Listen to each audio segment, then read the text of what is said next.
ओम सर्वमंगल मांगल्ये शिवे सर्वार्थ साधिके शरण्ये त्र्यंबके गौरी नारायणी नमोस्तुते जयंती मंगला काली भद्रकाली कपालिनी दुर्गा स्वाहा स्वधा नमोस्तुते यस्मिन् सर्वं यतो सर्वं यः सर्वं सर्वतश्च यत् यश्च सर्वमयो नित्यं तस्मै सर्वात्मने नमः। ओम गुरुर्ब्रह्मा गुरुर्विष्णु गुरुर्देवो महेश्वर गुरु साक्षात् परब्रह्म तस्मै श्री गुरुवे नमः। ओम भगवान के चरणारविंद में उपस्थित होकर हम नित्य प्रति भक्ति और शक्ति का दान मांगते हैं।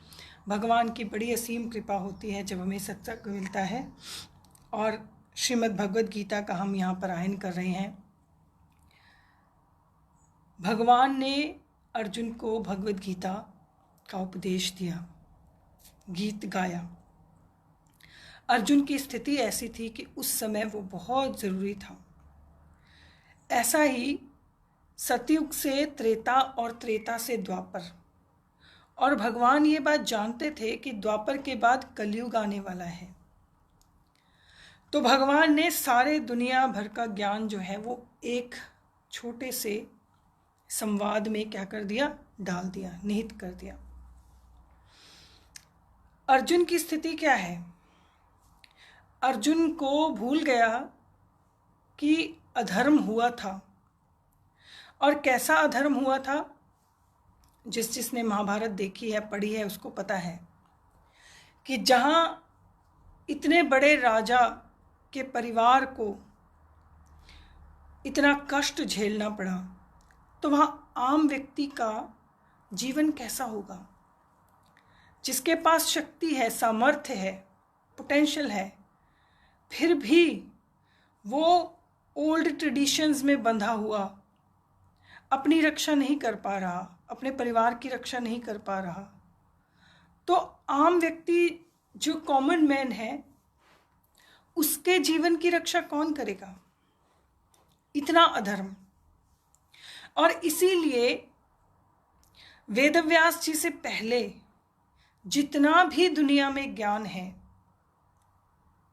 वो आप उसे एट वंस ढूंढ नहीं सकते, क्योंकि जितना भी स्क्रिप्चर्स लिखा गए हैं उसका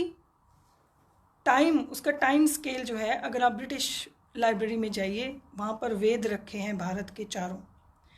आप टाइम स्केल को नोट करें तो उस टाइम स्केल के अकॉर्डिंग आपको सबसे पुराना स्क्रिप्चर ऋग्वेद जो है 10,000 साल पहले बस लिखा गया है। बहुत से लोग ये बात को कंट्रोवर्शियल मानते हैं, ऐसा नहीं है। आपको उसके लिए, क्योंकि बहुत सारे प्रश्न हैं, आजकल लोग महाभारत देख रहे हैं, पूछते भी हैं, आप पहले समझिए, टाइम स्केल को समझिए, तब भगवद गीता को स्टार्ट कीजिए। क्योंकि जब तक आप अर्जुन की स्थिति तक नहीं पहुंचेंगे, भगवान ने क्या कहा ये आपको 40 मिनट में समझ नहीं आएगा। अर्जुन तक पहुंचने के लिए हम टाइम ले रहे हैं कि अर्जुन की स्थिति को आप जानने की कोशिश कीजिए कि सतयुग में मनुष्य की आयु कितनी होती थी।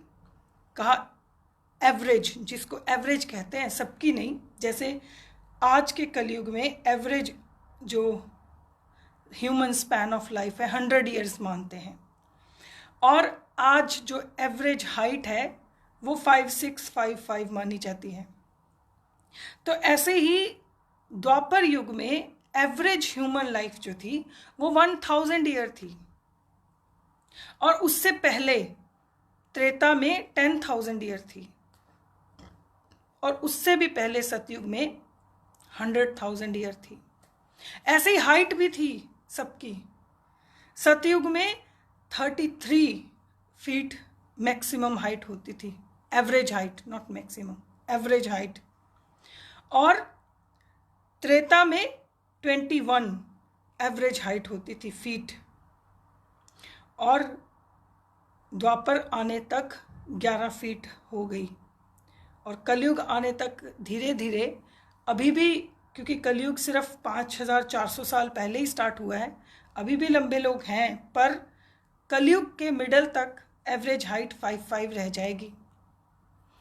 मैं सिर्फ इसलिए बताना चाहती हूँ कि लाइफ स्पैन जो है, कहाँ 1,10,000, 1000 और 100, ऐसे घट गया है, कम हो गया है। ऐसे ही ज्ञान का जो स्तर है, बात को समझने की जो शक्ति है, वो धीरे धीरे कम हो गई है। पहले सतयुग में वेद क्या था? कहा कोई रिटन वेद नहीं था, केवल ओमकार शब्द था। गुरु जो है वो अपने शिष्य को ओम शब्द देता था, उसके कान में दे देता था, और वो उसकी उपासना करता था, साधना करता था, और उससे ब्रह्म तत्व को, ब्रह्म विद्या को प्राप्त करता था।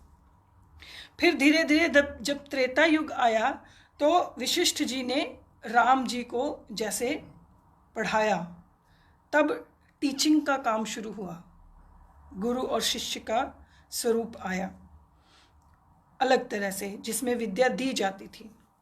पर त्रेता युग राजा लोग जो हैं, वो जो राज विद्या है वो अपने पुत्रों को देते थे। गुरु लोग हैं वो अध्यात्म विद्या अपने शिष्यों को देते थे। सिर्फ दो ही माध्यम थे विद्या प्राप्त करने के, गुरु शिष्य को देगा और पिता पुत्र को देगा, इसी से विद्या प्राप्त होती थी। कहीं कोई विद्या प्राप्त करने का और कोई साधन ही नहीं था, not available, not at all. आपको मंत्र मिलेगा ही नहीं तो आप उस मंत्र की साधना कर ही नहीं पाओगे। और फिर द्वापर युग में थोड़ा एक्सचेंज ऑफ ट्रेडिंग होने लग गई, एक्सचेंज होने लगा, ट्रेडिंग होने लगी, ज्ञान बंटने लग गया। पर उसमें भी ज्ञान पर रिस्ट्रिक्शन थी। आपने बहुत जगह महाभारत में देखा है, पढ़ा है कि द्रोणाचार्य ने कहा कि मैं केवल इस कुल के बच्चों को पढ़ाऊंगा। स्वयं परशुराम जी ने भी क्या किया, मैं इसी वर्ण के, इसी जाति के लोगों को पढ़ाऊंगा। बहुत सारे गुरु थे जो अपना देते थे ज्ञान, उसमें शिष्य बनने की जरूरत नहीं होती थी, केवल वो एक जाति देखते थे और उन्हें अपना शिष्य बना लेते थे। इसीलिए कर्ण ने जो है वो अपनी झूठ बोलकर अपनी जाति ब्राह्मण बताकर ज्ञान प्राप्त किया। मेरे कहने का अभिप्राय ये है कि कलयुग एक ऐसा समय है कि हमारे पास लाइफ स्पैन कम है, छोटा है। 1,00,000, 10,000, 1,000 और सिर्फ 100, कितना छोटा लाइफ स्पैन है मनुष्य का। और ज्ञान प्राप्त करना है अगर, तो उसके लिए भगवत गीता में भगवान ने सारे वेद शास्त्रों को क्या करे, उसका रस डाल दिया कि और कुछ एक्स्ट्रा चीज़ें जानने की ज़रूरत नहीं है। और सही में नहीं है। मैं आपको बताऊं, अगर आप चारों वेद पढ़ें, आप उपनिषद तो फिर भी कहीं सेंसिबल है, उसकी बात समझ में आती है। वेदों में, क्योंकि वेद की संस्कृत भी अलग है, वैदिक काल की संस्कृत जो है वो उसे निरुक्त कहते हैं, और आजकल की संस्कृत को व्याकरण कहते हैं, संस्कृत कहते हैं। ग्रामर अलग अलग है इन दोनों की। और जो निरुक्त है उसके शब्द को आप अर्थ नहीं कर सकते। आप चाहो कि आप उस शब्द का अर्थ कर लो, आपको उस शब्द का अर्थ करने के लिए पहले समाधि अवस्था को प्राप्त करना पड़ेगा। इसीलिए वेद का जितना बुरा हाल, मैं तो कहूँगी कई बार हमारे बड़े बड़े स्कॉलर्स ने किया, क्योंकि वेद में एक बहुत छोटी सी बात आई है। आप अगर एक छोटी सी चीज़ को समझें, बिल्कुल कॉमन मैन लेवल की मैं बात करती हूँ। वेद में आया, अगर कोई पाप करे, कोई गलत काम करे किसी भी तरह का, जो आउट ऑफ लाइन हो, जो धर्म के खिलाफ हो, धर्म अधर्म हो जो, तो उसे क्या करना चाहिए? तो कहा कि उसे अश्वमेध और गर्भेद इज्जा करनी चाहिए, यज्ञ करना चाहिए। क्योंकि शब्द को नहीं समझते और अर्थ उसका लगा लिया कि अश्व को काटकर या गधे को काटकर, जैसे किसी ने किसी के घर चोरी करी, किसी के घर चोरी, proper thief is not only thief, किसी भी तरह से किसी को धोखा देके मनी लॉन्ड्रिंग की, पैसा चुराया या कुछ भी किया, उसके लिए उन्होंने कहा कि आप क्या करो, अश्वमेध यज्ञ करो। आपका पाप जो है वो खत्म हो जाएगा। और एक जगह कहा कि आपने अपने विवाह से बाहर जाकर कोई गलत कार्य किया तो आप गधा यज्ञ करो। आपने अपने बच्चे का जीवन खराब कर दिया तो आप अजा यज्ञ करो, बकरे का यज्ञ करो। तो वहाँ यज्ञ का मतलब क्या है? वहाँ यज्ञ का मतलब बलि है। और बलि का मतलब क्या है? लोगों ने बलि का मतलब लगा लिया, बहुत आसान है, उन पशुओं को बांधो, काटो और खा लो। ऐसी मूर्खता कहाँ से आई मुझे नहीं पता नहीं कहाँ से ऐसे स्कॉलर आए जिन्होंने ऐसा अर्थ लगा दिया। इसीलिए संस्कृत का अर्थ करने से पहले 5 बार सोचना पड़ता है, और कभी कभी 50 बार सोचना पड़ता है कि ये सामने वाला क्या कहना चाहता है, कि लेखक ने क्या कहा है। क्योंकि बहुत अर्थ हैं, बहुत शब्दों के बहुत सारे अर्थ हैं, और किसी भी तरह से वो गलत नहीं है। वहां लिखा है पशु रूपम, जिसका अर्थ होता है जैसे पशु जीता है तुम वैसे जियो 40 दिन के लिए। कैसे जीता है बेचारा पशु? दिन भर काम करता है गधा, और सूखा रूखा जो खाता है मिलता है वो खा लेता है और पड़ा रहता है। उसका मतलब ये था कि जैसे बकरा बेचारा सारा दिन काम करता है धूप में, और थोड़ा बहुत जो मिलता है, उसका अर्थ था, उस यज्ञ का, बलि का अर्थ था सैक्रिफाइस। सैक्रिफाइस किसका? अपनी सुख सुविधा का। अपने सारे सुख सुविधा का आप सैक्रिफाइस कर दो, और क्या करो? रूखा सूखा खाओ और आराम से बैठो, तप करो। वहां यज्ञ का अर्थ तप है, और बलि का अर्थ त्याग है। और जो वामपंथी लोग हैं उन्होंने अपना पूरा एक सिस्टम बना लिया कि तुम गधे का यज्ञ करो, बकरे का यज्ञ करो, अश्व यज्ञ करो, ये यज्ञ करो, वो यज्ञ करो, और फिर उसको काटकर प्रसाद के रूप में सबको खिला दो। इतना बड़ा अनर्थ वैदिक काल में हो रहा था, वैदिक काल से जो नीचे काल है उसमें हो रहा था। इसीलिए भगवत गीता में भगवान ने बार बार कहा कि याम इमाम पुष्पिताम वाच वेदवाद रता। ये जो वेदवादी लोग हैं, इनकी बातें सुनने में बड़ी अच्छी लगती हैं। तुम ये करोगे तुम्हें ये फल मिलेगा, ये करोगे वो फल मिलेगा, वो करोगे वो फल मिलेगा, और तुम अपने परिवार के लिए ऐसे करो, तुम अपने समाज के लिए ऐसे करो, तुम उसके लिए ऐसे करो, तुम उसके लिए, तुम्हें ये लोक प्राप्त होगा, तुम भगवान का कीर्तन करोगे तुम्हें वो भगवान का लोक प्राप्त होगा, तुम्हें शिवलोक प्राप्त होगा, तुम्हें विष्णु लोक प्राप्त होगा, तुम्हें साकेत लोक, गोलोक धाम प्राप्त होगा। भगवान ने हर चीज को कंडेम किया, हर चीज को कंडेम किया। भगवत गीता में कहा तुम्हें मरने के बाद कुछ प्राप्त नहीं होगा, कुछ नहीं। तुम इसी जन्म में, इसी समय, यहीं पर बैठे बैठे माम अनुस्मर युद्ध च, तो मेरा स्मरण करते हुए, युद्ध च का मतलब जो भी तुम्हारे जीवन में तुम्हें करना है। हर किसी के जीवन में अलग अलग तरह का युद्ध है। युद्ध कहाँ है? युद्ध बाहर नहीं है, बाहर कोई युद्ध नहीं है। बाहर जो युद्ध होता है वो तो एक 1% युद्ध होता है, बाहर की वॉर नहीं है, अंदर की वॉर के बारे में बात कर रहे हैं। हमारे अंतर में एवरी टाइम एवरी डे एक वॉर चलती है। किसकी वॉर चलती है? कहा ये पांचों तत्व जो हैं ये बिल्कुल अलग अलग हैं। ध्यान से आप समझो कि भगवान क्या समझा रहे हैं। ये 5 तत्व एक दूसरे के टोटली ऑपोजिट हैं। अग्नि जल को नष्ट करती है, जल अग्नि को नष्ट करता है।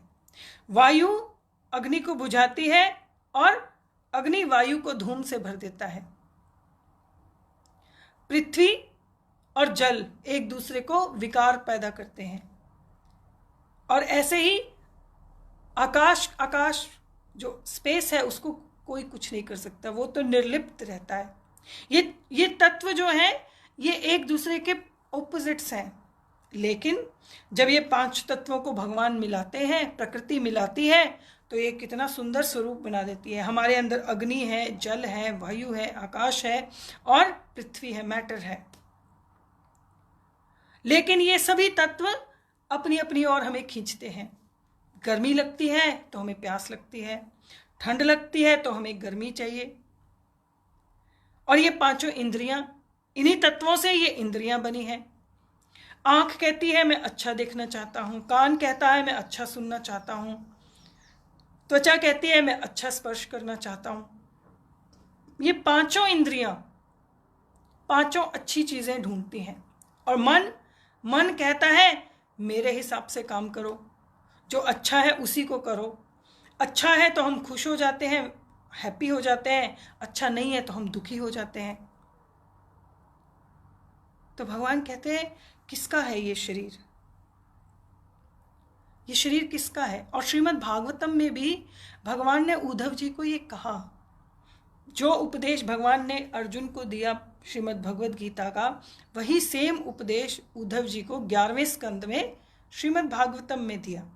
आप श्रीमद् भागवतम खोलिए, 11वां स्कंद खोलिए, उद्धव जी और भगवान कृष्ण जो बात कर रहे हैं वो एग्जैक्टली, कहीं कहीं तो श्लोक भी सेम है। क्या कहा कि मुझे बताओ ये शरीर किसका है। ये प्रश्न है एक। आप अर्जुन की स्थिति तक पहुंचना है तो इस प्रश्न का उत्तर ढूंढो, ये शरीर किसका है, क्योंकि इस शरीर के नाते सब कुछ है। और ये किसका है, कहा पहले मुझे ये बताओ कि क्या ये माता पिता का है,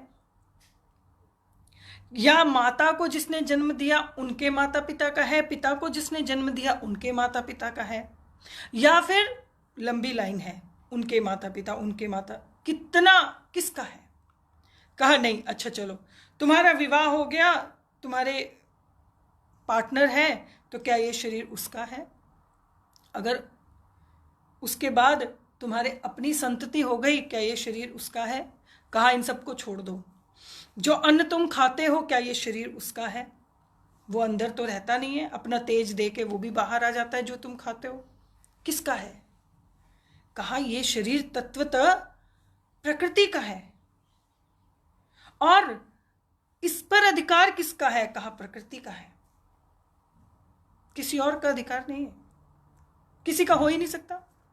कल मैंने यही बताया था ना कि सबसे बड़ी कंफ्यूजन क्या है, कर्ता अहमिति मन्यते। सबसे बड़ी ही कंफ्यूजन यही है।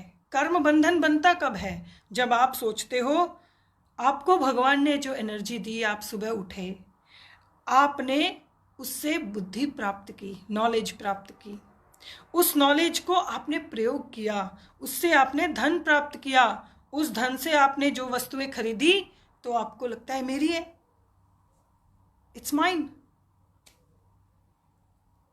आपका अपना शरीर भी आपका है या नहीं, पहले ये सोचिए। भगवान कह रहे पहले सोचो। गुना गुणेश वर्तन्त मत्वा इति न सज्जते। जब आप एक एक चैप्टर को, एक एक श्लोक को पढ़ेंगे धीरे धीरे, तो आप रियलाइज करेंगे कि इतनी क्लैरिटी है, किसी भी शास्त्र में इतना क्लियर विजन नहीं है। और भगवान ने कितना बढ़िया से कहा। और भगवान कहते हैं, क्योंकि अर्जुन ने प्रश्न किया है। क्या प्रश्न किया है कि कोई भूतों को मानता है, कोई प्रेतों को मानता है, कोई देवताओं को मानता है, कोई बलि चढ़ाता है, कोई पूजा करता है, कोई मांस चढ़ाता है, कोई फल चढ़ाता है, कोई कुछ चढ़ाता है, कोई किसी तरह से पूजा करता है, कोई किसी तरह, तो कौन बढ़िया है। भगवान ने कहा यहाँ कोई अच्छा बुरा नहीं है, यहाँ कोई घटिया बढ़िया नहीं है, कुछ भी नहीं। कहा कि सिंपल रूल है, इसको रूल ऑफ थंब कह सकते हो आप फिजिक्स में, जो जिसको भजता है वो उसको प्राप्त होता है, दैट्स इट। क्योंकि मैं तो सब जगह हूं और सब मेरा प्रकृति का कार्य है। तुम भूतों को भजते हो, तुम भूतों को प्राप्त करते हो। तुम देवताओं को भजते हो, तुम देवताओं को प्राप्त करते हो। तुम मनुष्यों को पूजते हो, तुम मनुष्यों को प्राप्त करते हो। तुम जिसको भजते हो, भजने का मतलब ऐसे नहीं खड़ताल लेके आप जिसका भजन गा रहे हो वो भजन होता है। एक तो हमारे यहाँ सबसे बड़ा भारतीय संस्कृति में सबसे बड़े दुख की बात ये हुई कि भक्ति का अर्थ बदल गया। भक्ति का अर्थ बिल्कुल बदल दिया। जहाँ गाने और नाचने वाली भक्ति है, वहाँ मीरा जैसी वो स्थिति अलग है भक्ति की स्थिति कैसी है? न भक्त, जो कभी विभक्त न हो, न विभक्त इति भक्ति, जो किसी एक क्षण के लिए भी उसके लिए अपना पुत्र और दूसरे का पुत्र नहीं है, उसके लिए तो भगवान है, फिर भक्त होता है। लोग कहते हैं हम भक्ति करते हैं भगवान की, डर लगता है एक शब्द को यूज करने में, ये बहुत बहुत हैवी वर्ड है, वी कांट यूज इट। भक्ति तो करनी सबसे मुश्किल है। भगवान ने भक्ति योगो नाम अर्जुन को बता दिया, पूरा एक चैप्टर है भक्ति योगो नाम। और आप उसमें देखना आप में कौन कौन से गुण हैं कि हम अपने आप को भक्त कहें। कहा कि ज्ञान, कर्म और उपासना, भक्ति योग, कर्म योग और ज्ञान योग, ये 3 रास्ते हैं, पर ये तीनों दुर्लभ हैं, बड़े मुश्किल हैं। और हर चैप्टर में भगवान ने तीनों का सिस्टम समझाया है। फिर आखिर में क्या कहा है? यज्ञानाम जप यज्ञोस्मि, तुम जप करो मेरा किसी भी तरह से, वो भी नहीं कर सकते तो सर्वधर्मान परित्यज्य, सब कुछ छोड़कर मेरी शरण में आ जाओ। उसमें क्या है? उसमें ये सोच लो कि जो कुछ हो रहा है परमात्मा का, 2 तरह की अनन्यता होती है, एक कोई और है ही नहीं वही है, एक कोई और मेरा नहीं है, मेरे बस वही है। ये 2 अनन्यताएं हैं, 2 भक्ति के स्वरूप है, जिसको सारे वेद शास्त्रों ने बताया। और इसीलिए भगवान कह रहे हैं तू कर्म कर, भक्ति का आश्रय लेकर ज्ञान के द्वारा उसे समझकर तू कर्म कर। भगवान ने कर्म छोड़ने के लिए नहीं कहा, किसी को भी नहीं कहा। और कितना हमारे भारतीय संस्कृति का कितना ह्रास हुआ जब शब्दों का गलत मतलब निकाला। न च निरग्नि च न क्रिय, सन्यासी के लिए कहा, लेकिन वहां कौन सी अग्नि है और कौन सी क्रिया है उसको समझना जरूरी है। वो जब हम 18th चैप्टर में जाएंगे तो समझेंगे उसको कि कौन सी अग्नि और कौन सी क्रिया के लिए सन्यासी को मना किया है। सभी अग्नि के पास क्या, खाना कैसे बनाओगे? अग्नि के पास नहीं जाओगे तो। क्रिया, सोना भी एक क्रिया है, उठना भी क्रिया है, बोलना भी क्रिया है, टॉयलेट जाना भी क्रिया है, कैसे नहीं करेंगे क्रिया? लेकिन शब्दों का अर्थ, शब्द को, संस्कृत एक ऐसी भाषा है, आप शब्द का डायरेक्ट अर्थ नहीं कर सकते, नहीं कर सकते। पहले समझो कि ये शब्द आया कहाँ से है। इसीलिए भगवत गीता पढ़ने के लिए, उसे समझने के लिए, उसका पाठ करने के लिए आप नित्य प्रति 1 अध्याय पाठ करो। और मैं चाहती हूँ कि 10 दिन अगर हम फर्स्ट चैप्टर करते हैं तो 10 दिन आप पहला अध्याय पढ़ो, आपके 10 पाठ हो जाएंगे, पर आपको क्लैरिटी हो जाएगी पहले चैप्टर में भगवान ने कहा क्या है, उस बात को क्या समझाया है, क्या कह रहे हैं। क्योंकि संस्कृत भाषा, संस्कृत का कोई भी स्क्रिप्चर है, वैसे तो मैं ये मानती हूँ किसी भी भाषा का कोई भी स्क्रिप्चर है, क्योंकि शब्द जो है, अक्षर जो है वो ब्रह्म है। शब्द ब्रह्म, शब्द ब्रह्मा नाम आख्यते, शब्द को ब्रह्म कहा जाता है, वो स्वयं ब्रह्म है। किसी भी भाषा का कोई भी स्क्रिप्चर हो, कोई भी बुक हो, आप अगर उसको पढ़ सकते हैं ना, कहते हैं उसको अगर आप 1008 बार पढ़ लें तो आपको उसका अर्थ जानने के लिए कहीं जाना नहीं पड़ता। हमारे यहाँ पाठ करने की जो परंपरा है उसके पीछे यही कारण है। अथर्ववेद में इसका बड़ा विवरण दिया गया, बड़ा अच्छे से एक्सप्लेन किया है कि तुम अगर किसी चीज़ को, किसी शब्द को 1008 बार पढ़ते हो, मंत्र को नहीं मैं कह रही, बाकी शब्दों को, मंत्र अपने आप को प्रकट करता है, उसका एक दूसरा रास्ता है, लेकिन स्क्रिप्चर्स जो हैं वो अपने आप को 1008 बार आप किसी भी स्क्रिप्चर को पढ़ लो, वो अपना अर्थ आपके सामने स्वयं ला के खड़ा कर देता है, क्योंकि शब्द स्वयं ब्रह्म है।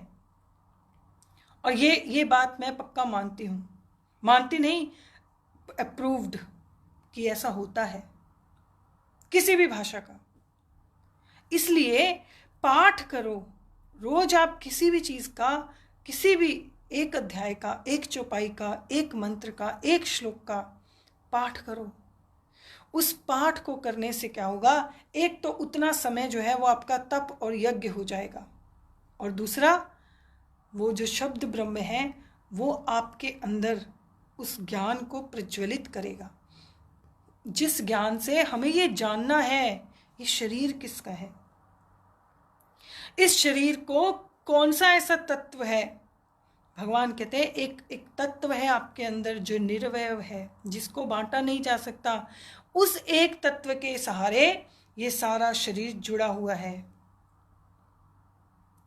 और जिस दिन वो तत्व इस शरीर से बाहर चला जाता है, ये धीरे धीरे सारे तत्व अपनी अपनी जगह चले जाते हैं वापस।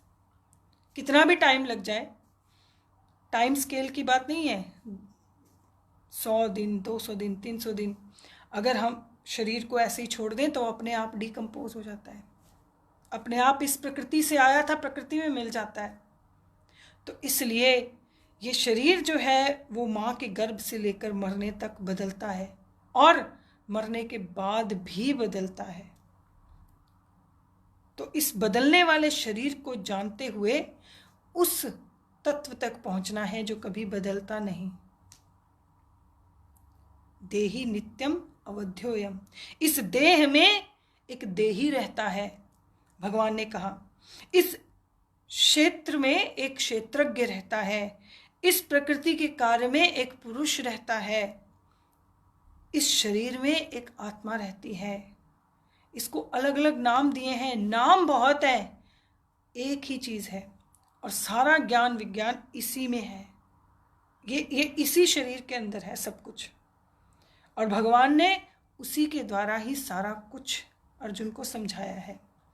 तो धीरे धीरे हम अर्जुन की स्थिति को समझें, अर्जुन की स्थिति तक पहुंचने की कोशिश करें, क्योंकि अर्जुन, पहला अध्याय है अर्जुन विषाद, वो डिप्रेस है, उसको समझ नहीं आ रहा, वो कंफ्यूज्ड है, वो लॉस्ट है, वो अटैच्ड है अपनी चीज़ों के साथ, अपने परिवार के साथ, और अधर्म करने वालों पर शस्त्र नहीं उठा पा रहा।